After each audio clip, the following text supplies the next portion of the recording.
10:30 p.m., 3:30, 2020.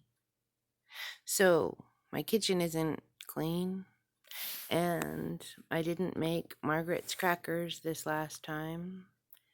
And I'm the one that told her that we're not doing any more loan, and she kind of made fun of me and said that she didn't know how I would maintain my lifestyle at the level that I've become used to with her loaning me the money without her loaning me the money, which of course the answer is that I'm well aware that I will not have the level of lifestyle that I've had while Margaret was paying my bills, because I've never been able to pay my bills in my life, because not because I'm stupid, not because I'm lazy, not because I'm unskilled or unlearnable or unlicensed briefly, but because I'm economically sanctioned and I'm not allowed to earn money. And so the reason that I don't feel guilty and I'm not planning on doing any more cooking is because I've spent my life doing food service and not being able to buy the food that I serve to other people, and being hungry and fucking having like my fridge right now with no food in it. And my sister, who's a nurse, I know at one point was fucking eating spoonfuls of A1 sauce because she had no food in her refrigerator. And so I know that I'm not the only person that has worked. And I'm saying I was working 60 hours a week and having no fucking money to buy food for me and Savannah, or me or Savannah.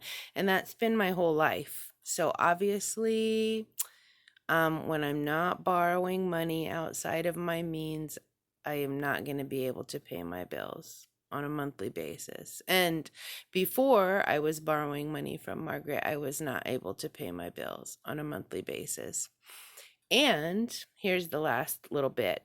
So the reason I'm not hanging out with Margaret or feeling guilty for not hanging out with Margaret has nothing to do with her not paying my bills and I'm mad at her or anything, because I was already going to not hang out with Margaret before she started paying my bills, because I think it's undignified to do that whole Jesus, where if you've got Jesus, then you've got plenty of money for your bills, and the money part goes without speaking.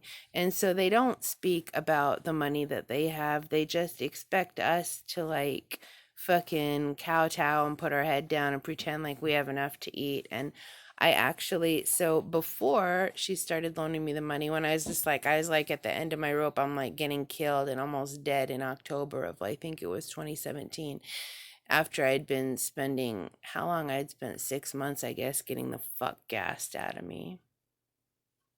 And so I was like, man, I'm going to die. I'm going to die unless I can afford some supplements, and I really want to fight these people. And so it was real cool of her that she loaned me the money, and we had a good time for a couple of years. It was really nice, and I've always loved Margaret, and I've always appreciated her taking care of me, being a kind and nice person that doesn't shove God down my throat too much or anything like that. And she never asked me to clean her bathroom, and when I offered to clean her bathroom, she refused. And so I think that's really super cool. But the fact is, and I've said this to Margaret many times before I borrowed the money, is that we're from two different economic classes, and she's of the class of people that doesn't ever have to mention money. And in fact, it's bad manners to mention money because it's always there, because she has that proper, correct religious and genetic DNA going on. I don't. I'm spawn of Satan, so it goes without saying that I won't have the money. I won't be able to pay my bills. I won't be able to feed my children comfortably. I won't be able to feed my animals comfortably. And in fact, I shouldn't even be allowed to have a dog that big, because because I am who I am. So I should not have the protection of a large dog because I'm not allowed to. And so, yeah, I'm not going to be hanging out with Margaret or cooking any food or anything like that, because I think it's a little bit obscene to cook other people's food and serve them food and do stuff like that when it's true I can't pay my bills anymore.